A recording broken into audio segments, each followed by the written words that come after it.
ኢትዮጵያውያንን በእጅጉ ያነጋገረና እንደዚሁም ደግሞ በስፖርቱ ማህበረሰብ ዘንድ ቁጭት የፈጠረው ጉዳይ በአሜሪካ ፖርትላንድ በተካሄደው ከ20 ዓመት በታች አትሌቲክስ ሻምፒዮና ላይ ኢትዮጵያን ወክሎ የሄደው የልዑክ ቡድን በቦታው የፈጠረው ድራማ የተከሰተው ክስተትና ያነጋገረው እንዲሁም ቁጭት የፈጠረው ጉዳይ ምንድን ነው?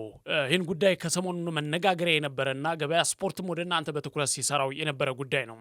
እንግዲህ ተተኪ ስፖርተኞቻችን ከሀገር እየኮበለሉ ነው የሚገኙት። በወጡበት ሳይመለሱ በዛው እየጠፉ እየቀሩ ይገኛሉ። እጅግ በጣም አሳሳቢና ትኩረት የሚሰጠው ጉዳይ ነው ይሄ። ከዚህ ቀደም በርካታ ኢትዮጵያውያን ለሌላ ሀገራት ወይም በሌሎች ሀገር ባንዲራ ስር እየተመለከትናቸው ነበረ። ለምንድን ነው ዜግነት የሚቀይሩት? በርካታ አትሌቶች፣ ስፖርተኞች ዜግነታቸውን እየቀየሩ በዝርዝር የምንመለከታቸው እጅግ በጣም አስቆጪ እና የበርካታ ሜዳሊያ ባለቤት የሆኑ ኢትዮጵያውያን ለሌላ ሀገር ሮጠዋል። የሌላ ሀገር መዝሙር እየዘመሩ የሌላ ሀገር ባንዲራ እያውለበለቡ ተመልክተናል። እጅግ በጣም አስቆጪው፣ እጅግ በጣም የሚያናድድ፣ እጅግ በጣም ለሀገር ትልቅ ኪሳራ የሆነ ጉዳይ ነው ይሄ። ኢትዮጵያ በአትሌቲክሱ ዓለም የማትታማና ከየአህጉራቱም ከዓለምም ግንባር ቀደም የሆነች ሀገር ነች ማለት ይቻላል። ወይም ከግንባር ቀደም 4-5 ሀገራት መካከል አንዷ መሆን የቻለች ነች። ይህንን ማድረግ የሚያስችል ኃይል ያላት ኢትዮጵያ አሁንም በአትሌቶቿ በስፖርተኞቿ ሽሽት ውድድር በሄዱበት የመቅረት አባዜ በጣም አሳሳቢና አስጊ አነጋጋሪ በሆነ መንገድ ቀጥሏል። ከሰሞኑ እንግዲህ ኢትዮጵያውያን ታዳጊዎች በስዊድን መጥፋት በጣም ያነጋገረ ጉዳይ ነበረ። አሁን ደግሞ በአሜሪካ ፖርትላንድ በተካሄደው ከ20 ዓመት በታች አትሌቲክስ ሻምፒዮና ላይ የጠፉት አትሌቶች አመራሮች ጉዳይ እጅግ በጣም መነጋገሪያ የሆነ ጉዳይ ሆኗል። ይህም ደግሞ በተለይ የጻድቃን መኮንን ጉዳይ ቀዳሚ በማድረግ የእሱን መነሻ አድርገን ከዚህ በፊት ሀገራቸው ኢትዮጵያ ሆና ነገር ግን ለሌላ ሀገር ሜዳሊያ የሰበሰቡ አትሌቶች እነማን ናቸው የሚለውን እጅግ በጣም በሚያስቆጭ መንገድ በዝርዝር ሁሉንም እንመለከታቸዋለን። ለምንድን ነው? ከዛ በመቀጠል እነዚህ አትሌቶች ለምን ዜግነት ቀየሩ? እጅግ በጣም በርካታ ምክንያቶችን እናነሳለን። በርካታ ዝርዝር ጉዳዮችን አሁን ላይ በጻድቃን መኮንን ላይ የተነሳውን ጉዳይ ጨምሮ ማለት ነው።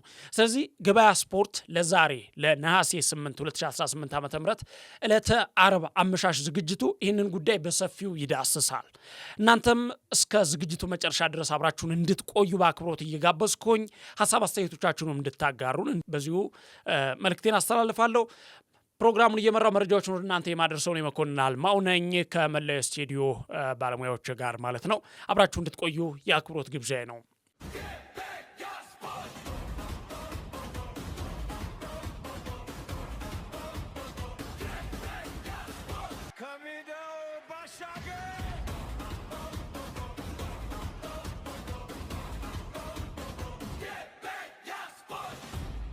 ቤተሰቦቻችን ተመልሰናል። ገበያ ስፖርት ከሜዳ ባሻገር የዕለተ ዓርብ የአመሻሽ ዝግጅቱን ወደ እናንተ እያደረሰ ነው የሚገኘው። መነሻችን የምናደርገው ከሰሞኑ እንግዲህ በአሜሪካ ፖርትላንድ በተካሄደው የዓለም ከ20 ዓመት በታች አትሌቲክስ ሻምፒዮና ውድድር ላይ ኢትዮጵያውያን እንግዲህ ከአመራር እስከ አትሌቶች ድረስ በቦታው ተሰውረዋል። ኤርፖርት ላይ የተፈጠረው ድራማ በርካታ መነጋገሪያ የሆነ ነገርና እኛም በተለያዩ ዝግጅቶቻችን ወደ እናንተ ያደረስነው ጉዳይ ነበረ። ከዚህ መሃል ግን የጻድቃን መኮንን ጉዳይ በትኩረት የምናነሳው ነው። የጻድቃን መኮንን ጉዳይ ምንድን ነው? በተለይ ቁጭት የፈጠረ በስፖርት ማህበረሰብ ዘንድ ሰፊ መነጋገሪያ የሆነ ጉዳይ ነው ይሄ።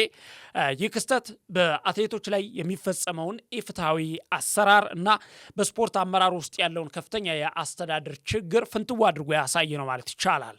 ሌሎች በቦታው የነበሩ እና በዛው የቀሩ አመራሮችና አትሌቶች በተለየ መንገድ ይሄኛው የጻድቃን መኮንን ጉዳይ የሚታይ ነው። ምክንያቱም ይቺ አትሌት በቦታው ተገኝታ ግን ውድድር ማድረግ ያልቻለችና በአመራሩ ዘንድ ግፍ የተፈጸመባት አትሌት ናት። እንግዲህ ጉዳዩን በዝርዝር እና በምክንያት በሰፊው ለመመልከት ያክል በአትሌት ጻድቃን መኮንን ላይ የተፈጸመው ግፍ እና የስነ ልቦና ስብራት ምንድን ነው የሚለውን በተወሰነ ቀንጨብ አድርገን ቻ አትሌት ነገ ለየትኛው ሀገር የመሮጥ እድል ይኖራት? አሁን በዚያው ቀርታለች። በነገራችን ላይ እነዚህ በስዊድን የጠፉት ታዳጊ ኢትዮጵያውያን ጨምሮ እንደዚሁም ደግሞ አሁን ላይ በየውድድሩ በየምክንያቱ ከሀገር ከወጡ በኋላ በዚያ የሚቀሩ ስፖርተኞች በቀጣይ ለሌላ ሀገር እየተጫወቱ ለሌላ ሀገር እየሮጡ እንደምናገኛቸው ምንም ጥርጥር የለውም።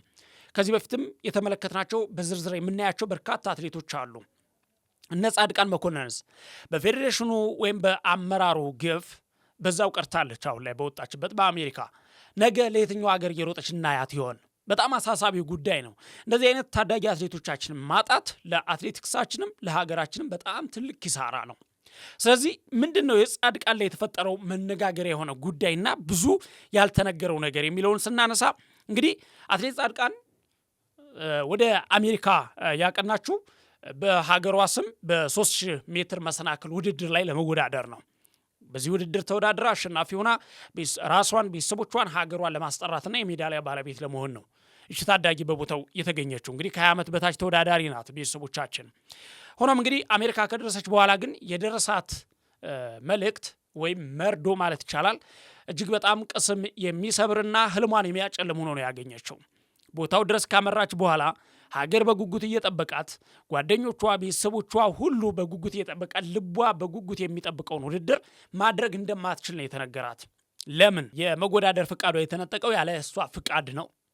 ያለ እሷ ፍቃድ ይሁንታ ነው የሆነው። ደግሞ በ5000 ሜትር የተሳተፈችው አትሌት ሽቶ ጉሚ በእሷም ትወዳደረው በ5000 ሜትር ነው። ነገር ግን በመሰናክሉ መሳተፍ እፈልጋለሁ በማለቷ ብቻ ነው እንግዲህ ይሄ ውሳኔ የተወሰነው። አሁን እዚህ ላይ ምርጫ ሲደረግ የተሻለ ተወዳድሮ ማሸነፍ የሚችል የትኛውም ሰው ቢመረጥ ችግር የለውም። የትኛውም ሰው ግን መቼና እንዴት ነው መመረጥ ያለበት? ጻድቃን መኮንን አሜሪካ ድረስ ከሄደች በኋላ ነው ወይ መወዳደር እንደማትችልና በቦታው የምትወዳደረው ሽቶ ጉሚ በሁለቱ መድረክ እንድትሳተፍ የተደረገችበት መንገድ? ሽቶ ጉሚ እንዳልነው በ5000 ሜትር ነው የምትወዳደረው። ነገር ግን በመሰናክሉም ጭምር መወዳደር እፈልጋለሁ ስትል የጻድቃን መኮንን ፍላጎትና መብት ሙሉ ለሙሉ ተሰርዞ ሁለተኛ ዕድል የተሰጠው ለሽቶ ጉሚ ነው። ምናልባት ሽቶ ጉሚ የተሻለ ውጤት ታስመዘግባለች የሚል እምነት በፌዴሬሽኑ ዘንድ ወይም በአመራሩ ዘንድ አድሮ ሊሆን ይችላል። ግን የዚህች ልጅ ስነ ልቦናስ ብቁ ናት ለዚህ ውድድር ተብላ አሜሪካ ድረስ ከሄደች በኋላ ውጤት ተሰርዞ ለሽቶ ጉሚ የሚሰጥበት መንገድ አንደኛ የልጅቱን ስነ ልቦና ምን ያህል ነው የሚሰብረው? እቺ ልጅ ነገ ለሀገር ተስፋ የተጣለባት ልጅ ናት። ምን ያህል ነው የምትጎዳው እቺ ልጅ? እና ሁለተኛስ እድሉ ቢሰጥ መጀመሪያ የት ነበር መሆን የነበረበት? ልጅቱ እዛ ድረስ መሄድ ነበረባት። እዛ ድረስ መድከም ነበረባት። ውድድር እዚህ ኢትዮጵያ ውስጥ በጣም በርካታ ውድድሮች ነው የሚደረጉት፣ ማጣሪያዎች። እዚያን ሁሉ ለፍታ ካለፈች በኋላ እዛ ከደረሰች በኋላ እንደዚህ አይነት ነገሮች ምናልባት በቦታው ሆነን ብናየው በጣም ከባድ የሆነ የስነ ልቦና ስብራት የሚያደርስ ውሳኔ ነው። ይህ ውሳኔ እንግዲህ ለጻድቃን የተነገራት እንዳልነው አሜሪካ ከደረሰች በኋላ ነውና ይሄ ነው የስነ ልቦና ስብራቱን በጣም ከባድ የሚያደርገው። እዚህ ብትቀር ኖሮ ችግር ላይ ኖሮ ይችላል። ሌላኛው ደግሞ ከዚሁ ጋር ተያይዞ የሚነሳው የባጅ ድራማው ነው። የባጅ ድራማው እንግዲህ በአስተዳዳሪዎች ቸልተኝነት ምክንያት ለጻድቃን በራሷ ስም መታወቂያ ባጅ አልተዘጋጀላትም ነበረ እና ምንድነው ሲደረግ የነበረው? የቡድን አባላቶቿን የልዑክ ቡድኑን ስትደግፍ የነበረችው ስቴዲየም ገብታ ውድድሩን ስትከታተል እንኳን የነበረችው ከውድድሩ ታገደች በኋላ ይህን ነገር ስታደርግ የነበረው በራሷ ባጅ አይደለም፣ በሌላ ሰው ባጅ ነበር። ያውም በወንድ ማለት ነው። የወንድ ፎቶ ያለበት የወንድ ስም የያዘ በዚያ ባጅ ነበረ እየገባች በስንት ጭቅጭቅ በስንት ትግል ስትከታተል የነበረ እና ይህ ጉዳይ በጣም መነጋገሪያ ነው።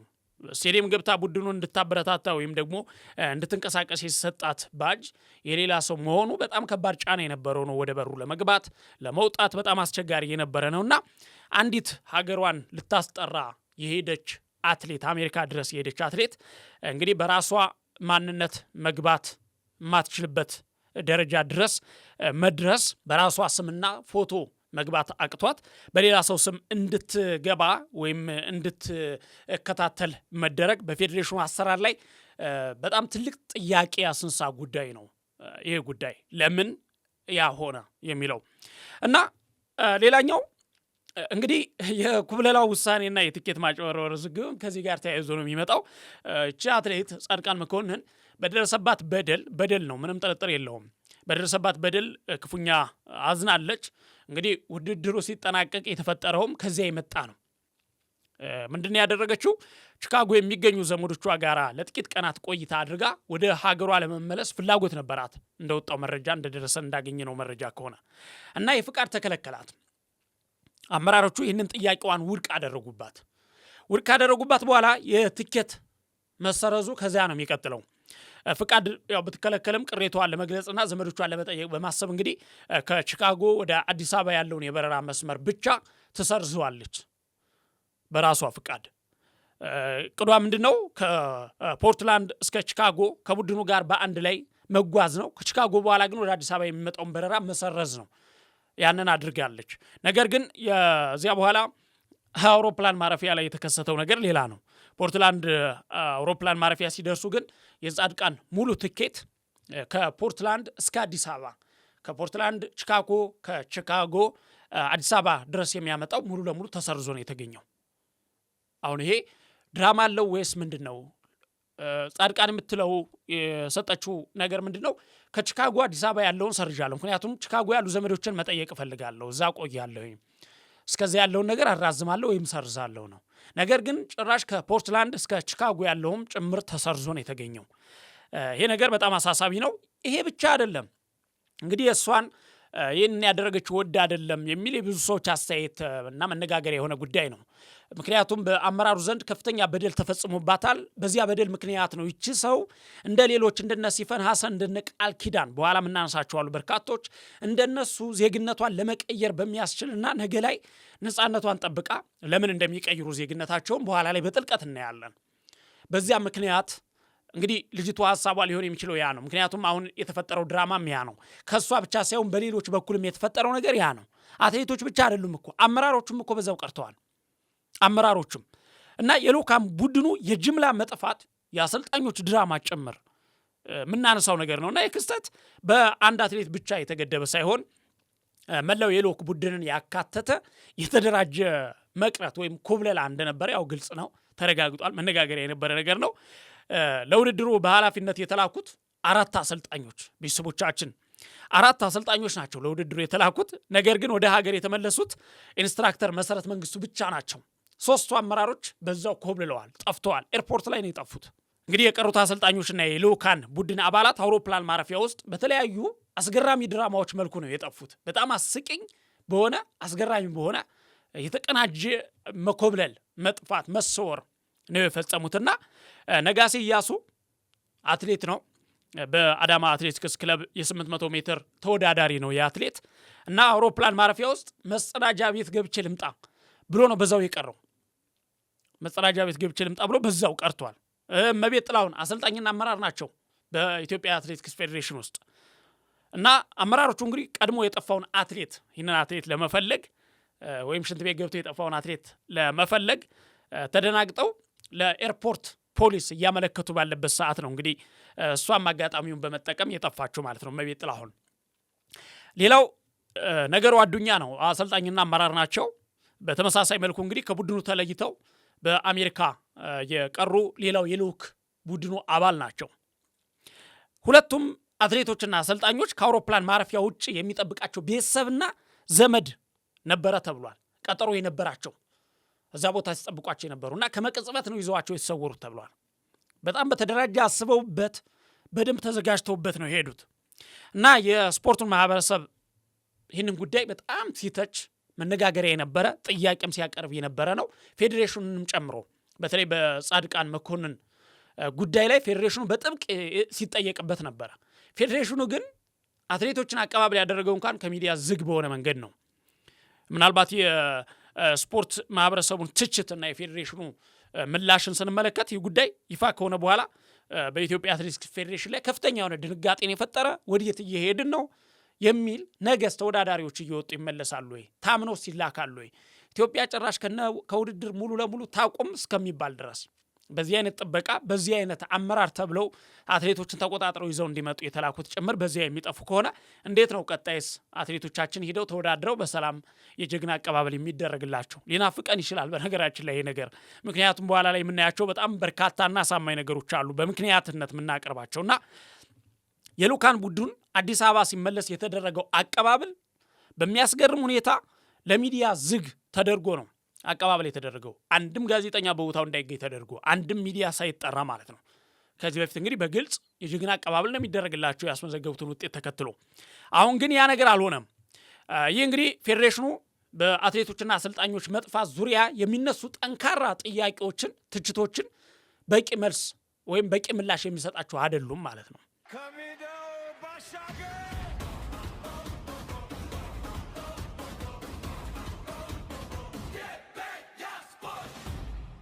አትሌቶች በችሎታቸው ብቻ ሳይሆን በአስተዳደራዊ መስመር ባላቸው ቅርበት ውድድር የሚያገኙበትን አድሏዊ አሰራር ያጋለጠ ከዛም በላይ የሀገር መለያ የለበሱ ባለሙያዎች ሳይቀሩ ሀገር ጥሎ የመጥፋት ዝንባሌያቸው ምን ያህል ስር እየሰደደ መምጣቱን የሚያሳይ ነው።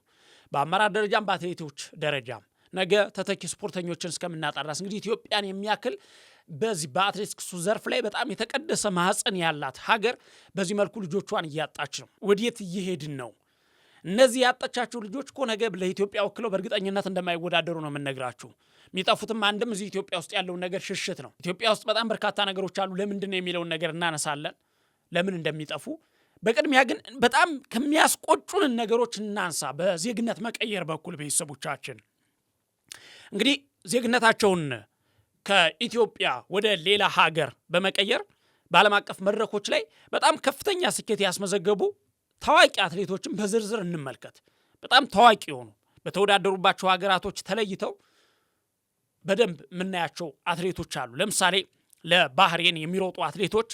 ከዚያ በመቀጠል ቃል ኪዳን ገዛይ፣ በጣም ብዙዎቻችን እናውቃታለን። ቃል ኪዳን በጣም ብዙዎቻችን ከኢትዮጵያ ጋር የምታደርገው ለምሳሌ በ2020 የቶኪዮ ውድድር ላይ የነበራት አቅም፣ በ2020 የቶኪዮ ኦሎምፒክ በ10,000 ሜትር የብር ሜዳሊያ ለባህሬን ማስገኘት የቻለች ናት ኢትዮጵያዊ። ምን ያህል እንዳለቀሰች የሀገሬን ባንዲራ በለበስኩ በዚህ ሰዓት እያለች ስቅስቅ ብላ ስታለቅስ እናስታውሳታለን። ለባህሬን ሮጣ ባደረገችው ድል ደስታ አጣ የነበረበት ደስታ ማጣጣም ያልቻለችበት፣ ምክንያቱም ያለ ሀገሬ ቢሆን ኖሮ ብላ የተመኘችበት። እነ አልበርት ሮፕ ስማቸውን ቀይረዋል ብዙዎች በነገራችን ላይ እና በ5,000 ሜትር እና በሀገር አቋራጭ ውድድሮች ባህሬንን በመወከል እንግዲህ በርካታ የእስያ ውድድሮችን ያሸነፈ ነው። የእስያ ውድድሮችን ሽታዬ ሸቴ እንደዚሁም በ10,000 ሜትር እና በማራቶን ውድድሮች ባህሬንን የወከለች ናች። ለአውሮፓ ሀገራት የሚሮጡ አትሌቶቻችን እናንሳ። ወደ አውሮፓ የሄዱ አትሌቶች አብዛኛውን ጊዜ ያው በስደት ወይም ደግሞ በትምህርት ወይም በስራ ምክንያት በዚያው ቀርተው ዜግነት ያገኙ ናቸው በአብዛኛው። ለምሳሌ ሲፈን ሐሰን ለሆላንድ ነው የምትጫወተው ወይም ለኔዘርላንድስ የምትሮጠው ማለት ነው። በታሪክ ተወዳዳሪ ከሌላቸው ምርጥ አትሌቶች አንዷ ናት ሲፈን ሐሰን፣ እናውቃታለን አይደል? ከነ ለተሰንበት ግዴ ጋራ የነበራት ተጋድሎ በየውድድሩ ሁላ ለቃቅማ የምትወስድ በየውድድሩ በየመድረኩ ምናያት በጣም ምንቆጭባት የአትሌቲክሱ ጀግና አርበኛ ለኔዘርላንድ ወይም ለሆላንድ ነው የምትሮጠው። እንግዲህ በቶኪዮና ፓሪስ ኦሎምፒክ በ5,000 ሜትር በ10,000 ሜትር እና በማራቶን ውድድሮች በርካታ የወርቅ የብርና የነሐስ ሜዳሊያን ለሆላንድ ወይም ለኔዘርላንድስ ማበርከት የተቻለች ወይም የሰበሰበች አትሌት ናት አይደል? ኢትዮጵያዊ ናት። ከኢትዮጵያ ነው የተወለደችው። የሄደችው ተበድላ ግፍ ተሰርቶባት እንደሆነ ነው የምትናገረው። ሌላ እነ አልማዝ አያና ለስዊድን ነው የምትሮጠው። አልማዝ አያና ምናልባት እዚህ ላይ እንደ ማሳሰቢያ ሌላዋ አልማዝ አያና አይደለችም፣ ወይም ደግሞ ታዋቂዋ የኦሎምፒክ ሻምፒዮን አልማዝ አያና ሳትሆን ሌላኛዋ በስም የምትመሳሰል ሌላ ወጣት አልማዝ አያና ናት። አልማዝ አያና ያው የምናውቃት በኦሎምፒክ ሻምፒዮን የሆነችዋ ታዋቂዋ ኢትዮጵያዊ ሳትሆን ሌላ ወጣት ናት። እና ሌላኛው ደግሞ አለሚቱ በ5,000 ሜትር የአውሮፓ ሻምፒዮናዎች ላይ ያሸነፈች አትሌት ናት። ኤልቫን አቢለገሰ እንደዚሁ የቀድሞ ስሟ ሔዋን አበበ ነው። ስሟን ቀይራ ነው እዚያ ሄደች በኋላ በ5,000 ሜትር እና በ10,000 ሜትር ለቱርክ 2 የኦሎምፒክ የብር ሜዳሊያዎችንና የዓለም ሪከርድን ያስመዘገበች ቀዳሚ አትሌት ናት። ትውልደ ኢትዮጵያዊ ግን የምትሮጠው አሁን ላይ ለቱርክ ማለት ነው።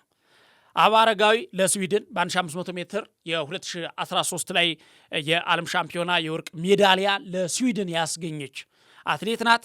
መራፍ ባህታ በተመሳሳይ ለስዊድን በ5000 ሜትር የአውሮፓ ሻምፒዮና ላይ የወርቅ ሜዳሊያ አሸናፊ ወይም ያሸነፈች።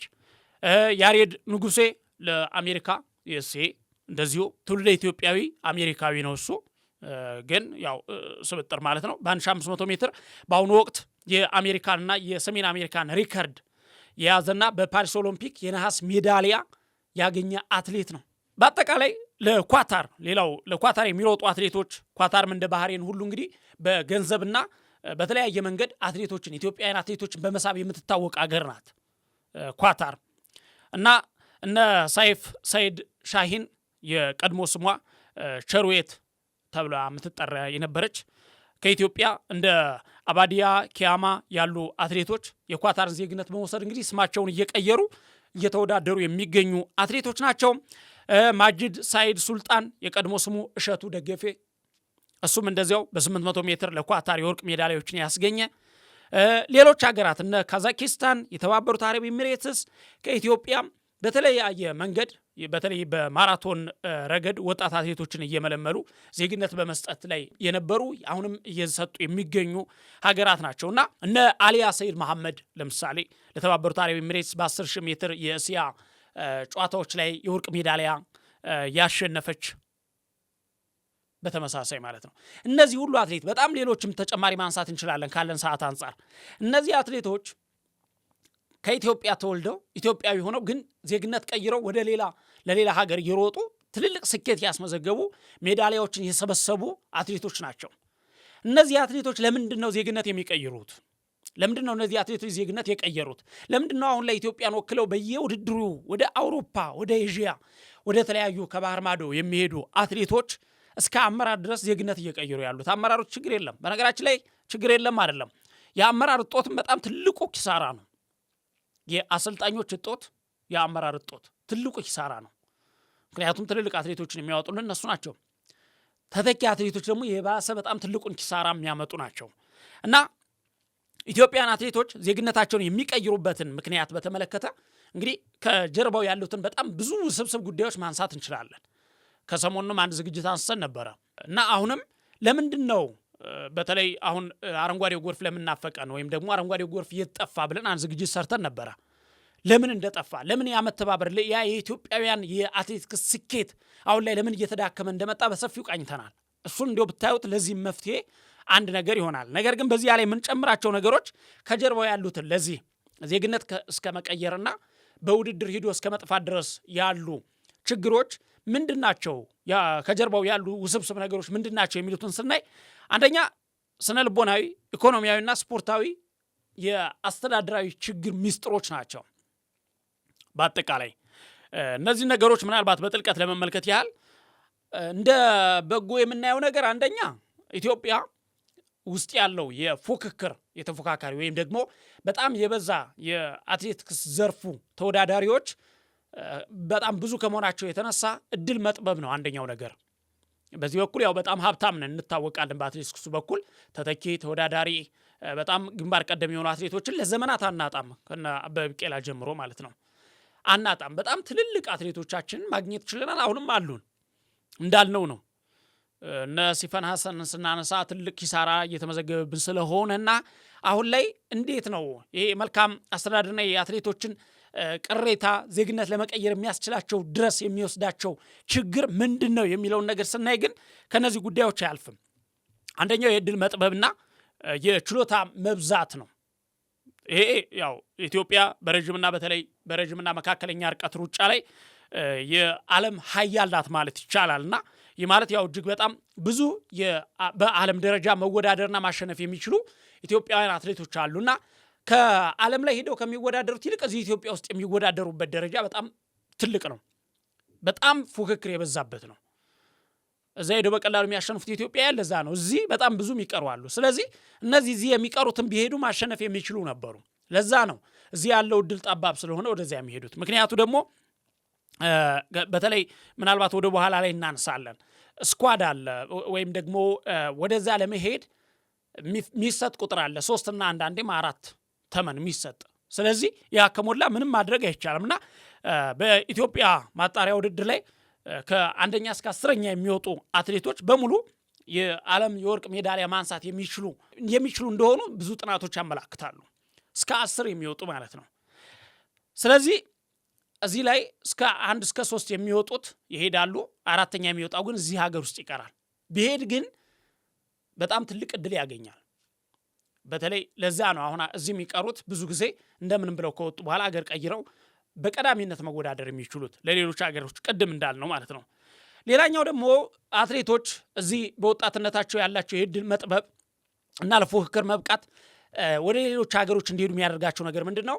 እዚህ ባለው የማጣሪያ ውድድር ላይ እድሜያቸውን ላለመፍጀት ነው። ምክንያቱም የአትሌቶች እድሜ አጭር ነው። ብዛቢል ከ7 እስከ 15 ዓመት ነው በውድድር ላይ የሚቆዩት።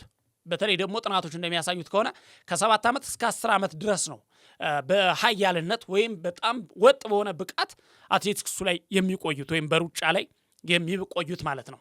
ስለዚህ ይችንን ጠባብ እድሜ ይችንን ጠባብ የውድድር ጊዜ ላለማባከን ቶሎ ብለው ወደ ሌላ ሀገር ይሄዳሉ፣ ቅድሚያ ወደሚሰጣቸው ሀገር ማለት ነው፣ ኢትዮጵያ ውስጥ ካለው ፉክክር አንጻር።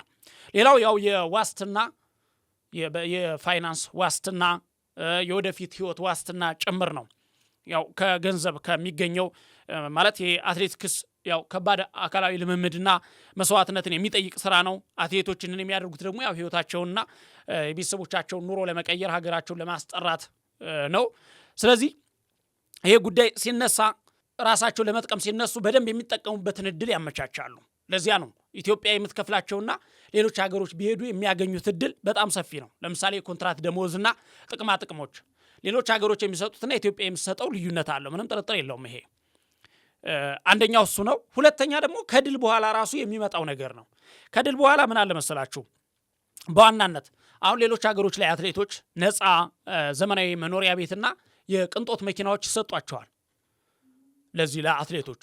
እኛ ሀገር ደግሞ ከማበረታቻ ተብሎ ራሱ እነዚህ ሀገራት ያልናቸው በሌሎች ሀገሮች ላይ አትሌቶቻቸው በዓለም መድረክ የወርቅ ሜዳሊያ ሲያመጡ የሚሸልሙት የገንዘብ መጠን በሚሊዮን ዶላር የሚቆጠር ነው።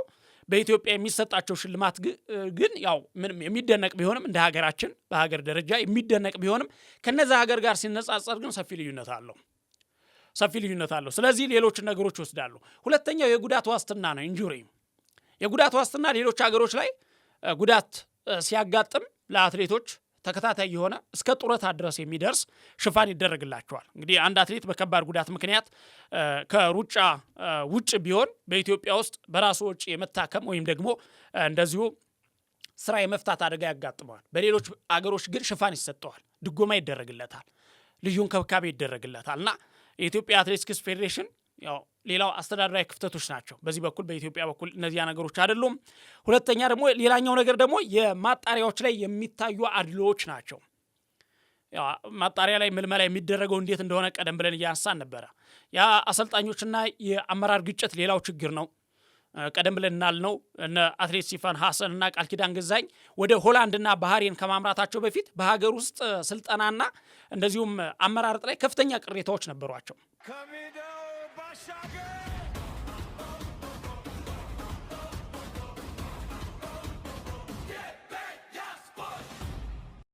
እነዚህ አትሌቶች ሲፈን ሐሰንና ቃል ኪዳን ገዛኝ ለባህሬንና ለሆላንድ ሂደው ከመሮጣቸው በፊት በኢትዮጵያ ውስጥ ያለውን የመልካም አስተዳደር ችግር በከፍተኛ ሁኔታ ሲቃረኑ የነበሩ ናቸው።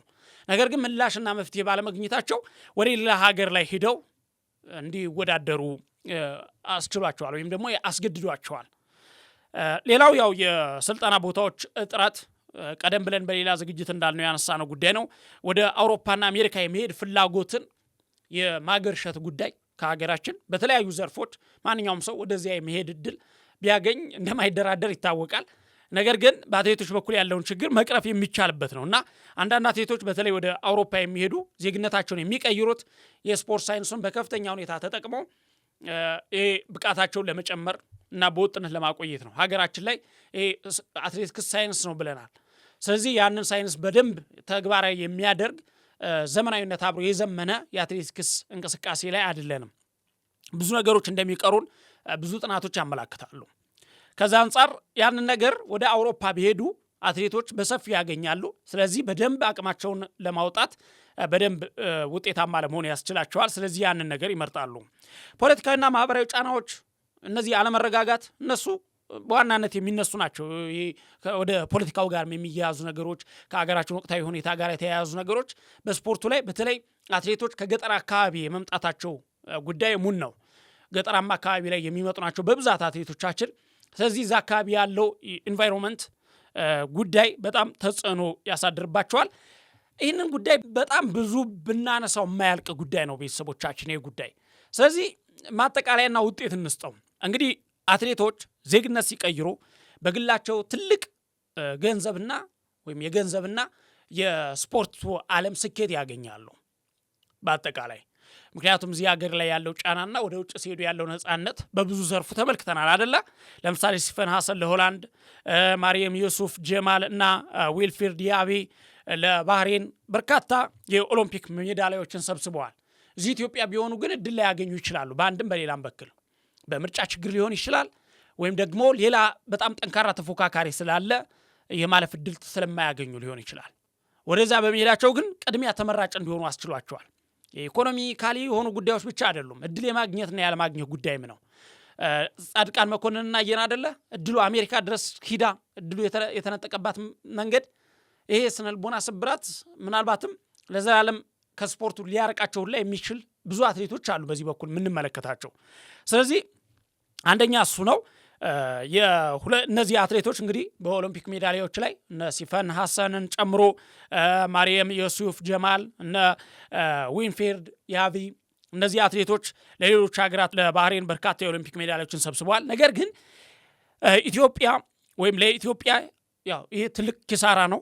እነሱ ግን ስኬት አስመዝግበዋል እንዳጠቃላይ ምንም ለሀገር ባይሆን እና ሀገር ያፈረቻቸው እንቁዎች በሌላ ሀገር ሰንደቅ ዓላማ ስር ሲቆሙ ማየት ለኢትዮጵያም በጣም የሚያም ነገር ነው።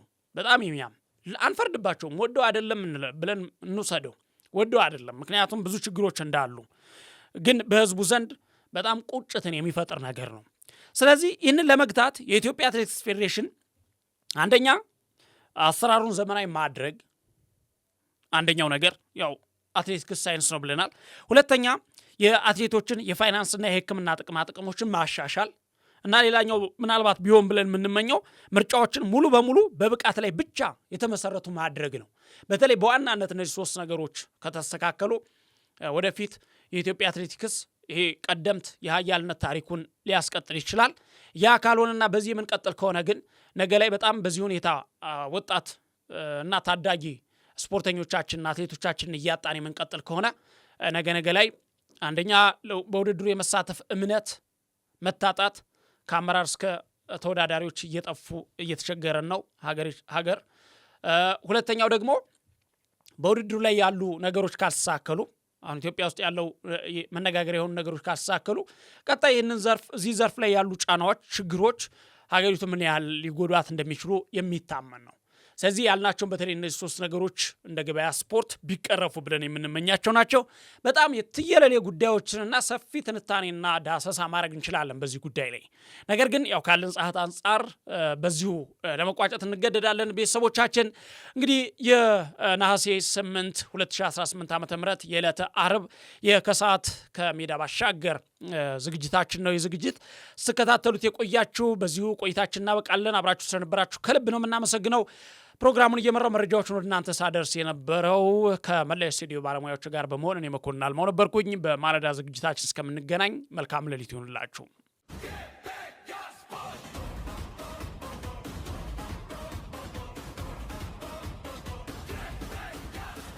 ከሜዳው ባሻገር